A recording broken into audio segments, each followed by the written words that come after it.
Oi, tudo bem? Aqui é a Isabel Fairbanks Duncan, da Épica, e essa é a aula sobre o desenvolvimento do cérebro da criança, que eu prometi de presente de Dia das Mães para vocês. Então, espero que vocês gostem e deixa aqui nos comentários o que vocês acharam, qual parte vocês gostariam de ouvir mais, porque tem um monte para falar desse assunto.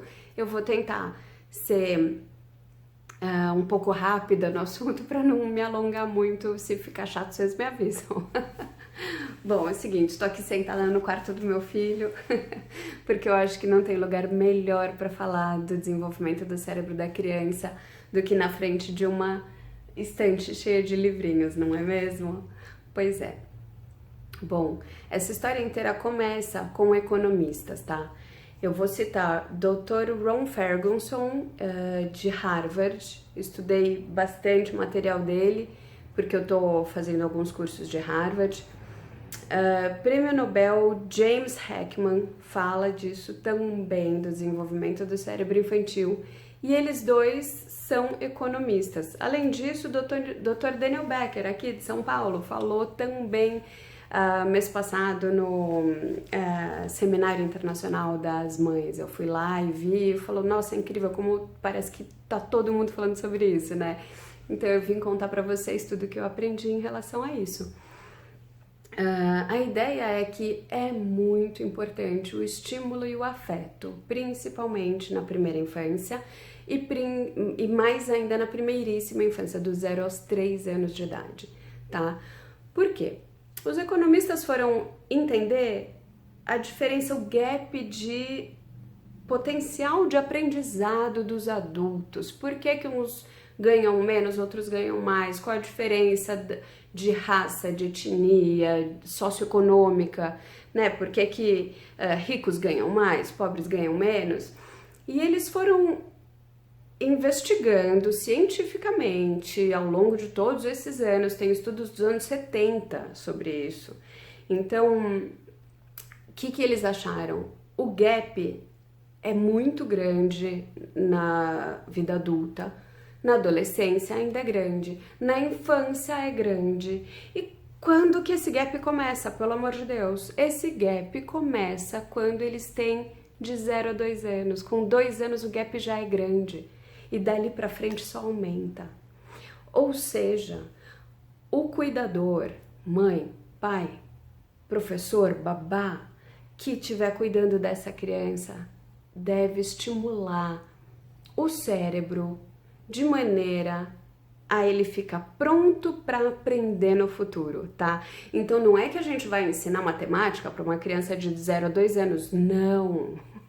Mas a gente vai sim estimular certa parte do cérebro. O cérebro não nasce pronto, tá? E 80% do crescimento do cérebro acontece dos 0 aos 3 anos.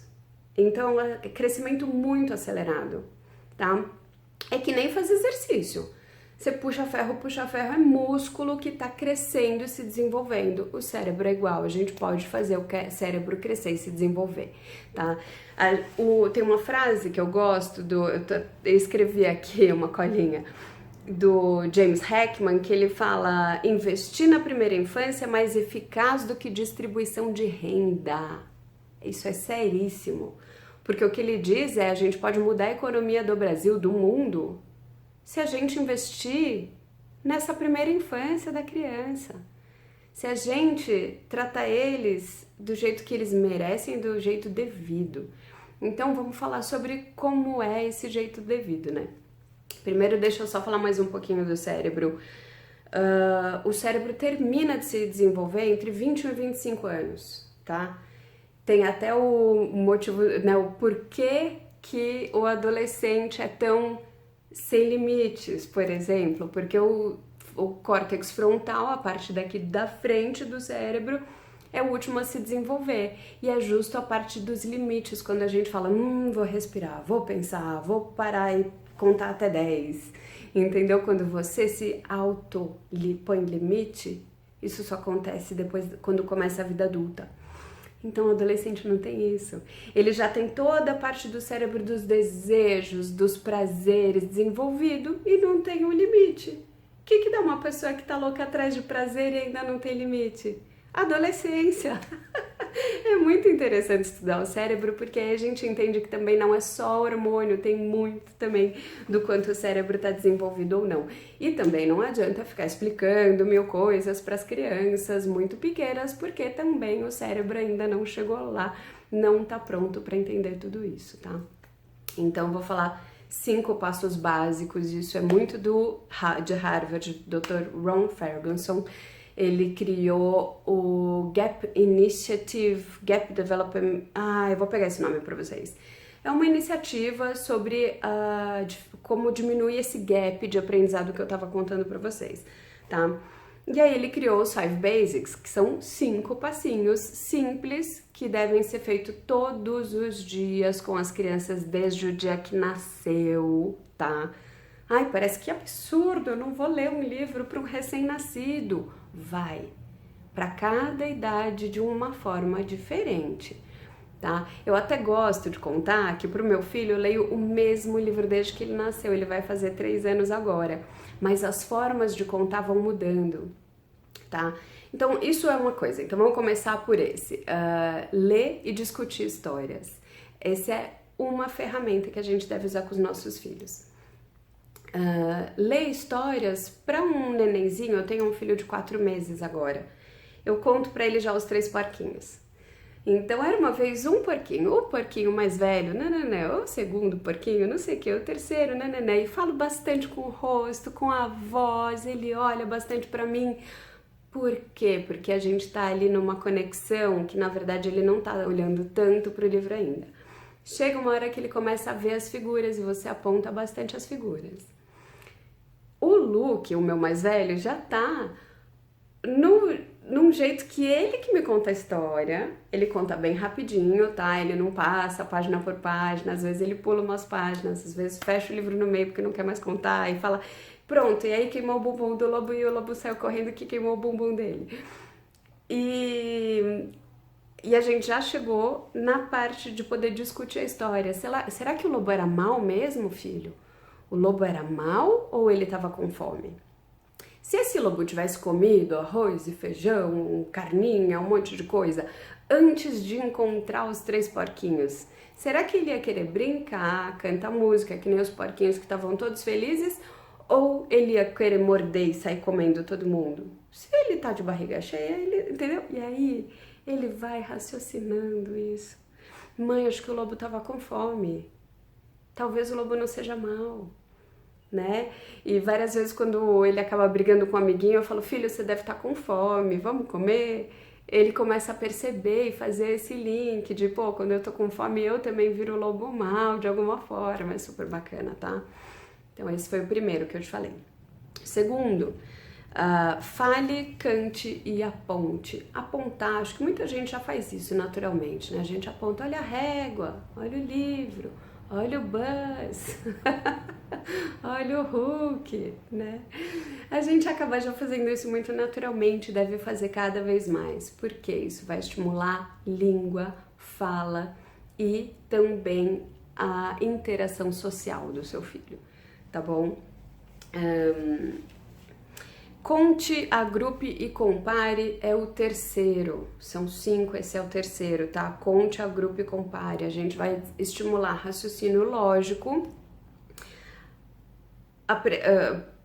o início do aprendizado da matemática, então sempre contar com os dedos.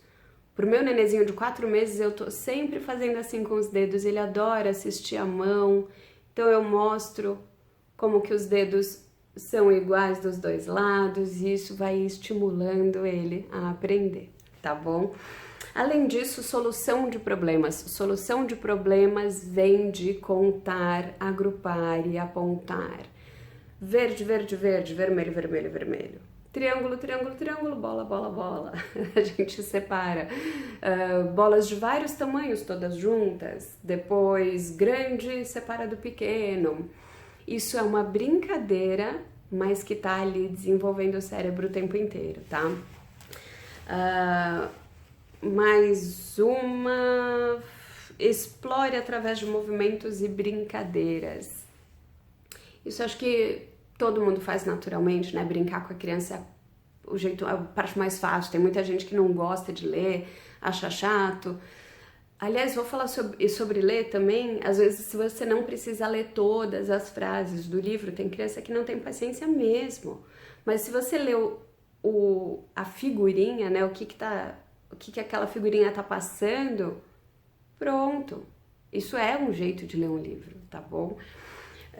Bom, explorar através do movimento vai ajudar a desenvolver o físico da criança, habilidades motoras, autoajuda no sentido de se ajudar mesmo, né? Eu vou pegar aquilo e eu posso, eu sei, eu vou pegar, eu sei me movimentar, eu conheço meu corpo, isso é importante. E deixar a criança, avisar, ó, filho, cuidado que pode cair, mas vai, a vida é linda, é pra ser vivida. Essa história de mãe helicóptero que fica o tempo inteiro, será que meu filho pode, não sei o que, não pode subir ali, não pode subir ali, não pode... Eles sabem, eles podem, deixa um pouco mais do que seu coração quer deixar, entendeu? Porque o coração de mãe às vezes é super protetor. E ser super protetor acaba podando o potencial do seu filho. Vamos deixar eles atingirem o máximo do potencial. Ele pode ser um super skatista no futuro, ele pode ser tanta coisa se você deixar ele entrar nesse movimento, tá? E para neném tem muito de pegar no colo, segura, põe para cima, faz aviãozinho, qualquer coisa nesse sentido. E também o tummy time, que é pôr de barriguinha para baixo, porque assim ele vai desenvolver, ó, músculos do braço, o core, né, que é costas e barriga, abdômen. É muito importante, o pescoço vai começar a levantar e ficar forte, ficar firme. Isso é muito importante para o neném. Então, vou falar o último, já falei de 4, né? O último é maximizar o amor e gerenciar o estresse. Como que a gente maximiza amor? Toda vez que a criança te der amor, você retribui e, se possível, em dobro, tá? Então, como é que vai ser isso? O neném fez você fala é mesmo, filho, e vai conversando, ele vai retribuir e vai voltar essa conversinha. Seu filho te deu um abraço, abraça muito, abraço o dia inteiro, todo dia, se possível, sempre, a toda hora. E gerenciar o estresse, porque estresse existe, briga existe, você vai brigar com seu marido de vez em quando, tenta brigar lá no quarto. Amor, vamos lá pro quarto que eu queria falar com você. Não briga na frente das crianças. Gerenciar estresse é muito importante, principalmente nesses 3, 6 primeiros anos de vida, porque a pessoa tá desenvolvendo as habilidades emocionais, né? A inteligência emocional tá sendo desenvolvida. E saber gerenciar esse estresse, principalmente também seu com a criança, filho, vamos respirar. Quando você acalmar, a gente conversa. Olha no meu olho, sabe? Porque isso vai fazer eles serem adultos mais preparados para a vida, adultos melhores e mais felizes, tá bom? Deixa eu ver só se eu vou ler na minha colinha, se eu esqueci de falar alguma coisa para vocês. Bom, é isso. O importante é que isso tudo, esses 5 passos que a gente vai fazer com as nossas crianças, cria uma memória afetiva, além de ensinar, de desenvolver todas essas partes do cérebro, cria uma memória afetiva. Uma vez, eu tava, aliás, semana passada, indo de táxi para um curso, e eu contei tudo isso pro taxista, tal, ele tem filho também, e a gente ficou conversando bastante. Ele falou, mas quanto tempo por dia eu tenho, né, que fazer isso? 15 minutos por dia. Separa 15 minutos do seu dia para ficar com o seu filho e fazer essas 5 coisas. Dar amor, ler um pouquinho, brincar um pouquinho, conversar bastante o tempo todo e se movimentar. Em 15 minutos por dia, o seu filho já vai estar mais pronto do que a grande maioria do resto do mundo, tá? das pessoas que não estimulam as crianças. Eu tenho aqui um dado de estímulo de criança, lá, isso é americano, tá? Nos Estados Unidos e no Brasil ainda não fizeram esse dado, mas que a criança de classe baixa ouve em média 600 palavras por hora, enquanto a de classe alta ouve mais de 2.000 palavras. Ouvir palavras, conversas é muito importante para o cérebro da criança. Então vamos estimular nossos filhos, vamos estimular o cérebro das nossas crianças. Vamos. E se você ainda não tem filho e você está aqui até agora, isso quer dizer que você se importa com as crianças, com o futuro do mundo. Então vamos fazer. Se a gente não pode fazer um mundo melhor, vamos fazer a nossa casa melhor, o nosso núcleo melhor, a nossa comunidade melhor. E assim o mundo pode sim ser melhor. Obrigada, pessoal. Até a próxima. Tchau, tchau.